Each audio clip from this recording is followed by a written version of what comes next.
following is a presentation of DangerZone Productions. Listen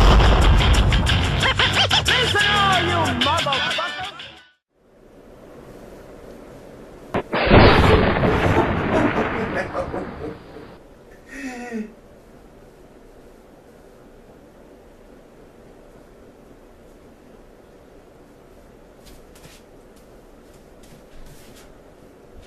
I'm back? I'm back! I'm back! Oh.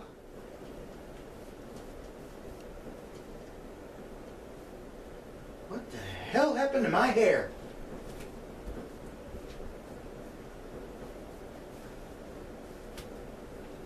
Ooh!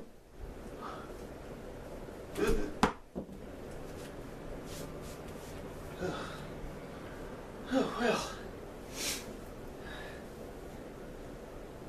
Oh. Hello there. Yours truly here.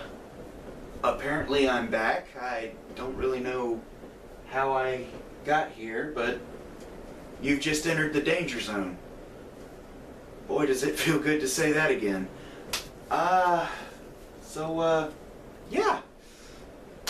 Got a few new changes. As you can see, we got a new poster. How you doing there, Christian Bale? Oh. Got an autographed poster from NitroCon 2013. That's nice. That's nice. My hair's different. Not quite sure how that happened, but okay. We're here, and we are ready to get back into the swing of things. So, what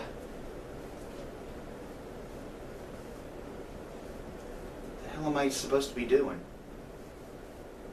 I must have a review. What's this?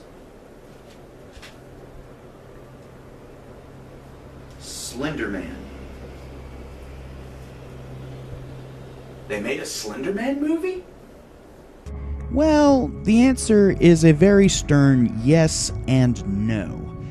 I say that because clearly whoever made this movie must have played the PC game, because they sure as hell didn't do any of their homework on this one.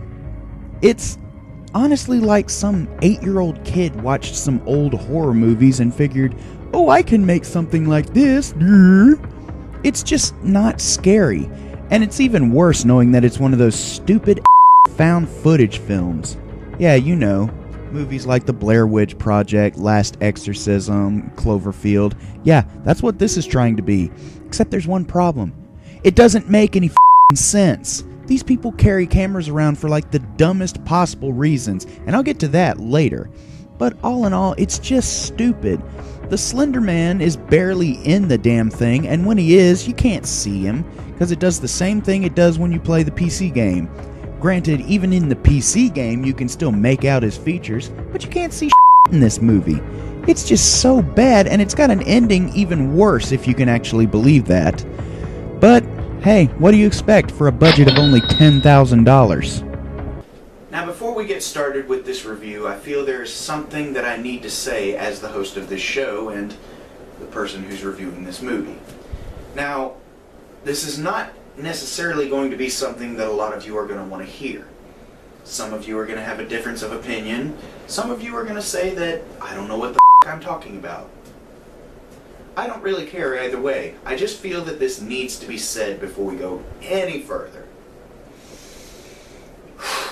Here goes. The Slender Man is not real. He's never been real. He's never gonna be real. And if you think he's real, well, you should probably be punched in the face with a horseshoe. Okay? I have seen at least 40 different videos on the internet claiming they've got footage of him. Each and every video worse than the last. He's not real, okay? End of story. You want to know where the Slender Man actually originated from? Well, there's this thing on the internet called creepypasta. And let me go ahead and dispel any thoughts you may have in your mind about this actually being haunted ravioli. I made the same mistake. No, what creepypasta is basically a collection of various scary stories that people make up off the top of their heads and share with their peers. It's not bad. Some of the stories are actually interesting to read about. And that's where the Slender Man came from. It's just a story. It's just a story that some game designer ran across on the internet and said, hey, we could make a pretty cool survival horror based trippy PC game out of. Hence, Slender the PC game came into existence. So, bottom line, the Slender Man's not real. And if you think he is, you're stupid. Now you're probably saying, oh, that's not true, you're full of crap. Well, you're entitled to your own opinion. But the fact of the matter is, I'm right and you're wrong. So let's just review this really, really movie and try to act like adults. Okay? So the film begins with a father and son having a little baseball game, when, of course, the kid goes into the woods and disappears because the Slender Man grabs him. Of course, we can't actually see the Slender Man grab him because that might actually cost extra production value. And then we go right into the opening credits. That's the lead-in for this movie, folks. Take notes, there will be a test later. After the credits are done rolling through, we're introduced to our first two bunch of characters, Chase and Emma Anders, who are on their way to their father's funeral. And this is one of the first people I'm going to have to bitch about with the stupid reasons why they carry their cameras. You see, Emma is supposed to be, I think, making some sort of documentary for her film class, and for some reason thought that filming her father's funeral would be a good subject. You insensitive b****. Thankfully, her brother has a sense of morality. By the way, where the hell are they having the funeral? At a shopping mall? Yes, we need a cleanup in sporting goods, and we also need customer service to the funeral parlor. I repeat, customer service to the funeral parlor.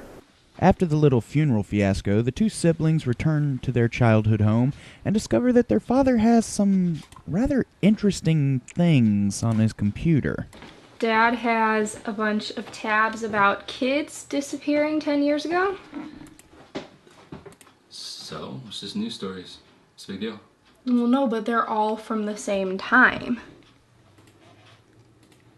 I mean, he could have just been, what do you think? He could have been just like researching for a book or some shit. What's the deal? Dad doesn't write things about kids disappearing. He writes things about old guys hanging out in coffee shops. Old guys hanging out in coffee shops. Wow. Don't that just sound like an invigorating read? Can we get back to the plot, please? Because it's very important that you understand nothing bad is going to happen to you. Should I be watching this? No, seriously, should I be watching this? Because this movie's starting to look like it's taking a little bit of a turn into Law & Order SVU. There we go. Just a few more. That's it. Oh God, he's taking her to the rape shed. I need an adult! Sorry.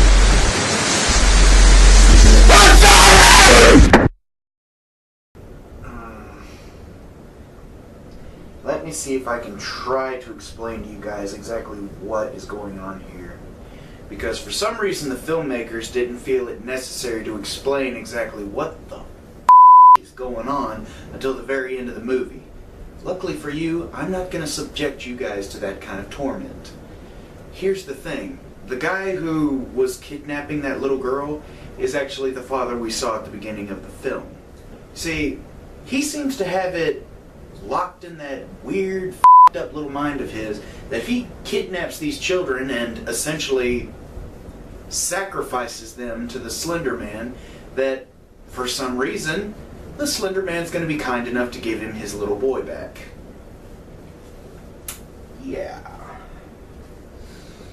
In what reality does that make any friggin' sense? This part of the movie is probably the most interesting part, just because of how stupid it actually is. I mean, what guarantee does this guy have that the Slender Man is actually going to give him his kid back? I mean, did they have a little sit-down discussion about it? Was there a contract signing or something? I mean, some kind of under-the-table deal? I don't know. And the movie certainly never tells you. And as far as the Slender Man goes, you saw that brief little blip of the Slender Man, right? Guess what? That's about as much as you ever see. I'm totally not even kidding. That is the most of the Slender Man you ever see in this entire freaking movie. While we're on the subject of things that are going to get annoying throughout the course of this movie, get used to these roving POV shots, because there are a lot of them.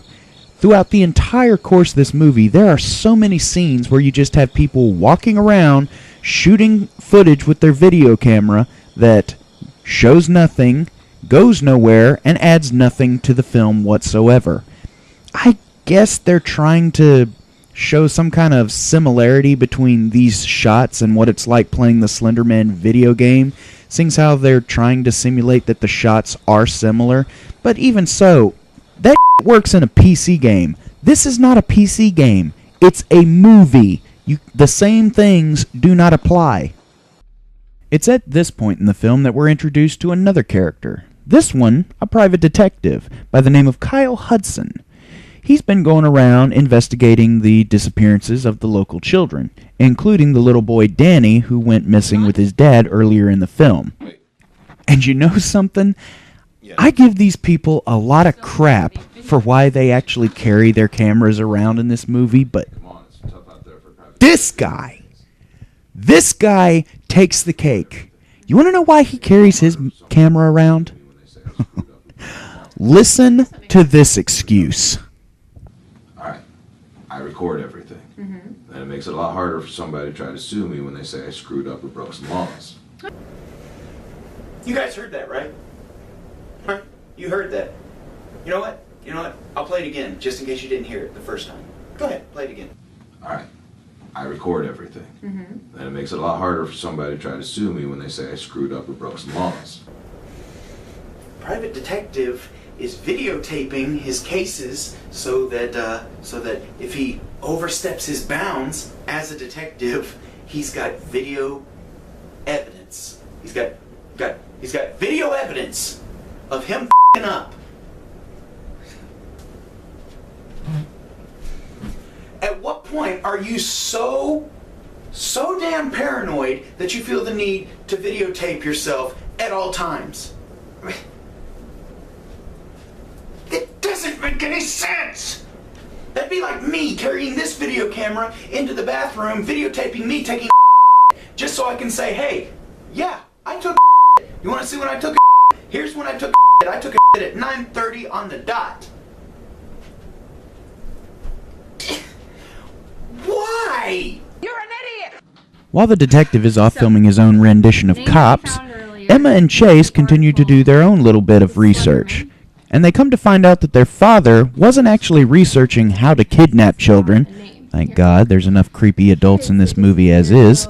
But rather, he was trying to do some research on a person who he thought was kidnapping children. The mysterious Slender Man.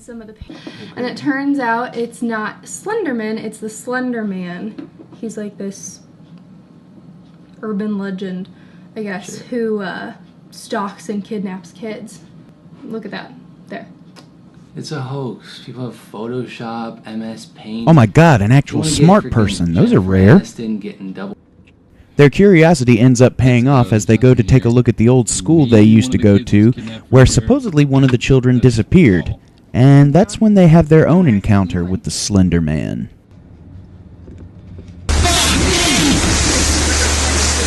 He's only showing up on camera. Let me see. He's gone. Doesn't matter. Let's get out of here. But of course, since the movie can't focus on anything interesting for too long, we instead have to go back to Father of the Year over here and his kidnapping obsession. And this time he takes it upon himself to kidnap a young boy from a suburban neighborhood in the middle of the day. even begin to say what's wrong with this? First of all, he's trying to abduct a kid, a white kid no less, in what looks like one of those tightly knit suburban neighborhoods. Do these writers not know how nosy people in these kinds of neighborhoods are? Not only that, but if you notice the struggle that they're putting up, you're honestly going to tell me that somebody wouldn't have noticed this, let alone the fact that it's in the middle of the broad day? I can't completely blame the guy for this. This kid should know better, too.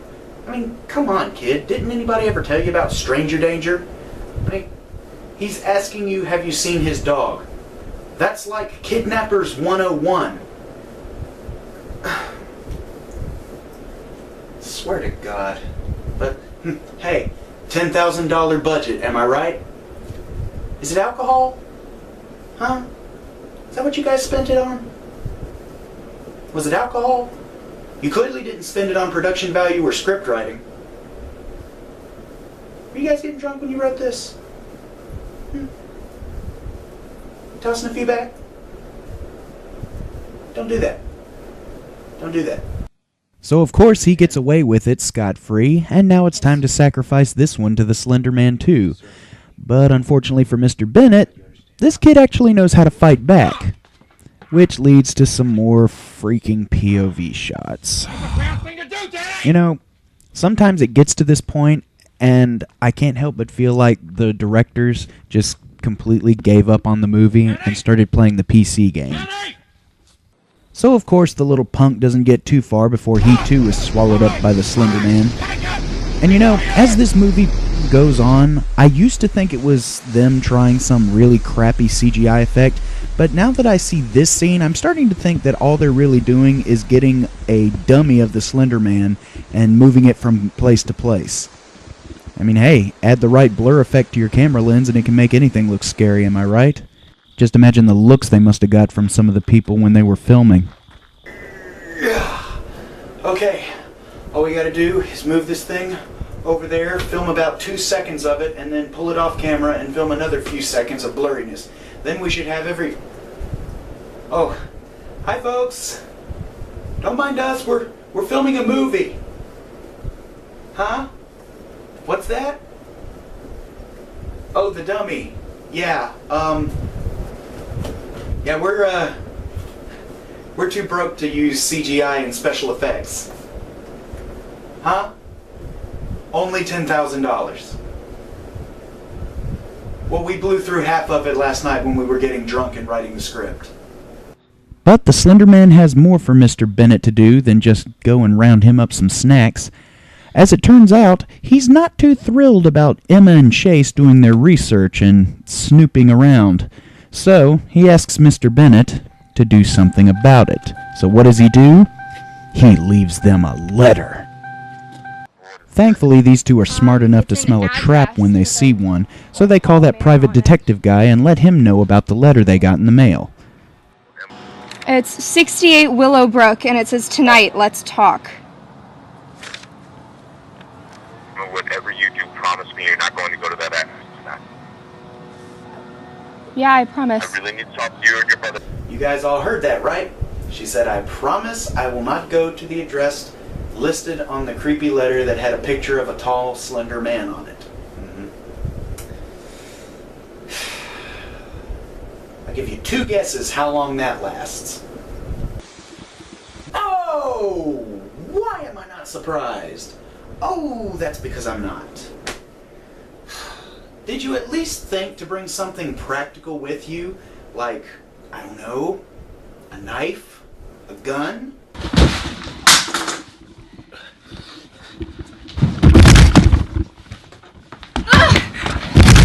Oh, but you brought your camcorder. Thank God you brought the camcorder. That's really going to help out in this situation. So now Emma and Chase are on the chopping block to be sent to the rape shed, but, lucky for them, the private detective puts together that the address they gave them is also the address of the missing boy's father, so he comes over there to see what's going on. And what do you know? He actually brought a gun! But it seems Mr. Bennett also came prepared, as he also is carrying a gun and manages to give the detective the slip. While that's happening, Emma and Chase manage to get themselves free, and that's when we go into the final stretch of this movie, which is mostly nothing but these damn walking POV shots. This goes on for a good 10 minutes, you guys, where it just kind of cuts between the detective's camera and Emma's camera, going back and forth.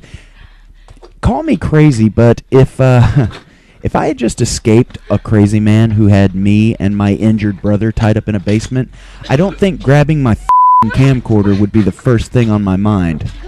To sum it all up, Mr. Bennett gets his ass blown away by the detective, Chase gets snatched by the Slender Man, and the detective takes Emma home, where she never has to worry about this ever again. Well, actually, that's not entirely true. Remember at the beginning of this review I said this movie has a really weak finish? Well, the wait is over. Roll 'em. Hey, Emma. What's that in your closet back there? Probably his shoes. I don't know. Oh, well, I don't see anything. What is, who is that? Wait, you don't see that? Oh, what the? Emma? Who's in there with you? Emma, what's happening? No, who is that? Are you guys seeing this? Yeah, I'm seeing Yeah. it, but it just cut out. You see anything? Some guy was in the room. Yeah, it just cut out for me too. I'm getting a black screen.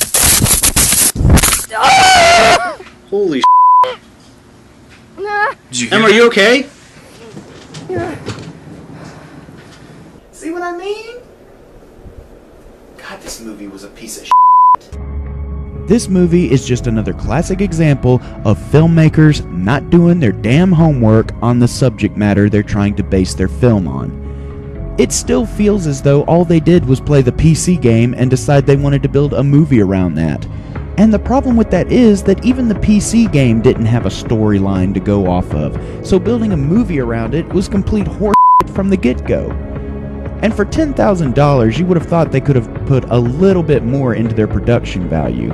I mean, hell, my show's not even near that much, and I'd like to think that I do a pretty good job as far as building a quality show. Glad I got that out of my system.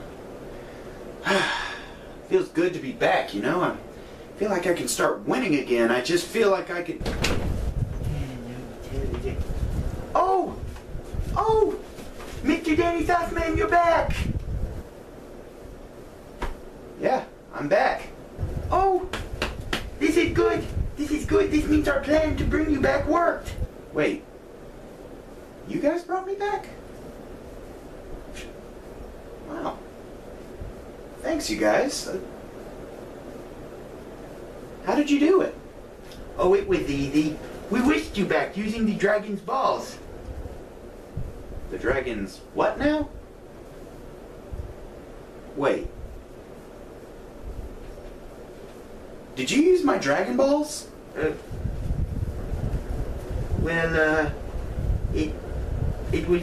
was the Magic Man's idea. I don't want to hear any excuses. I don't want to see you again until all 7 of those Dragon Balls are sitting in front of me. Okay? And if you don't, I'm going to take your head, throw some dog shit in it, and leave it on somebody's porch. Dookie.